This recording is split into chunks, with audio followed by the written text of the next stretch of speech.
Estamos iniciando esta série sobre evidências da criação e daqui a pouco vamos trazer um caso concreto, uma dessas evidências. Esta é uma questão muito importante, porque em se tratando de ciência, nós não podemos apenas falar. Nós temos que mostrar evidências de que aquilo que nós falamos é realmente correto. Mas esta é uma questão também muito delicada. Deixe-me explicar por quê. Evolução, se ocorreu como os evolucionistas dizem que sim, tendo surgido primeiro um organismo vivo unicelular, que depois de bilhões de anos gerou todas as formas de vida que hoje existem e que já existiram. Se isso realmente ocorreu, ocorreu no passado. Por outro lado, se o que aconteceu foi criação, conforme criacionistas entendem que sim, com o Criador criando os principais tipos básicos de vida independentemente uns dos outros, se foi isso que aconteceu, aconteceu também no passado do nosso planeta. E, infelizmente, nós não temos meios de observar o passado. Mas o passado não é inteiramente invisível aos nossos olhos, porque ele deixou as suas marcas, não só impressas na natureza, pelos animais que já existiram, mas também pelos seres vivos que hoje existem. De modo que qualquer evidência que possa ser mostrada em favor de um ou de outro modelo, da criação ou da evolução, terá que vir da natureza. Algo extraído da natureza para que nós possamos considerar. E é aí que nós dizemos que essa questão é uma questão muito delicada, porque um evolucionista pode apresentar algo que ele considera uma evidência da evolução e um criacionista olhar e dizer, não vejo nada. O inverso também é verdade. Um criacionista pode apresentar algo que ele considera uma real evidência da criação e um evolucionista olhar e dizer, olha, não vejo nada. É por isso que essa questão é muito importante.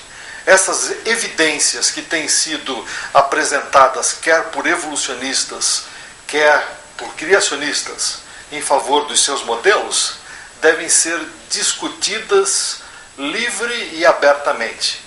Nós precisamos considerar todos os aspectos envolvidos na questão.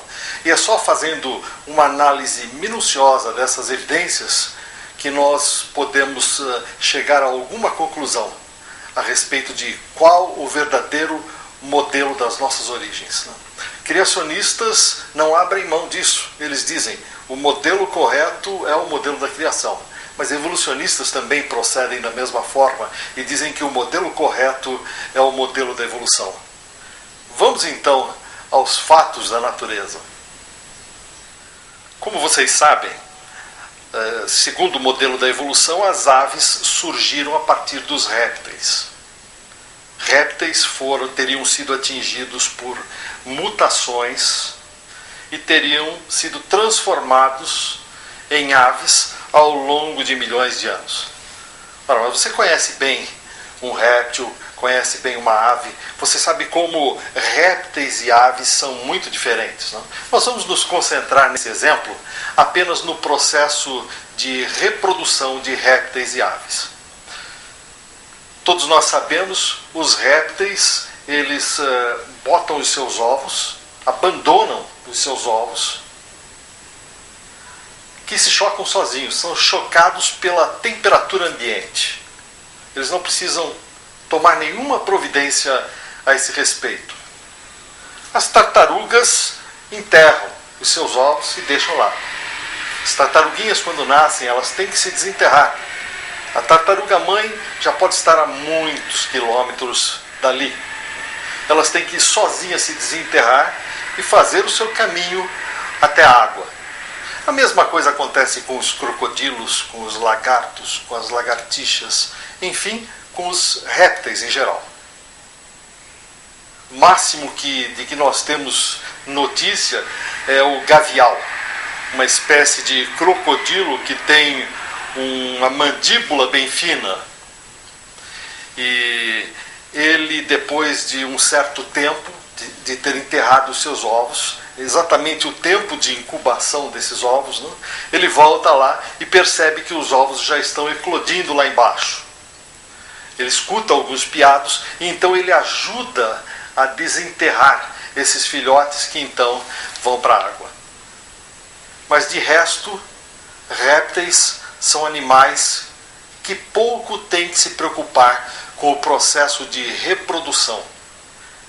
O máximo que eles fazem é realmente botar os seus ovos enterrados ou então em lugares escondidos, como fazem as lagartixas, e os ovos se chocam sozinhos. Por outro lado, as aves precisam se sentar um certo número de dias sobre os seus ovos para que eles sejam chocados e assim nasçam os seus filhotes. Mas veja bem, essa questão não é tão simples assim. Por mais boa vontade que, digamos, uma galinha tivesse para se sentar sobre os seus ovos, eles não seriam chocados a não ser que ela estivesse choca. O que é isso? Ela precisa estar com a sua temperatura alterada. Ela precisa ter sido acometida por uma febre que eleva sua temperatura corporal. Caso contrário, o ovo não será chocado, porque o ovo precisa dessa temperatura para ser chocado. Então veja só que diferença básica entre répteis e aves, né? Os répteis não precisam de nada disso. Eles deixam os seus ovos ao relento, que são chocados pelas condições do meio ambiente. Mas as aves precisam dessa característica, de estarem chocas para que os ovos sejam chocados.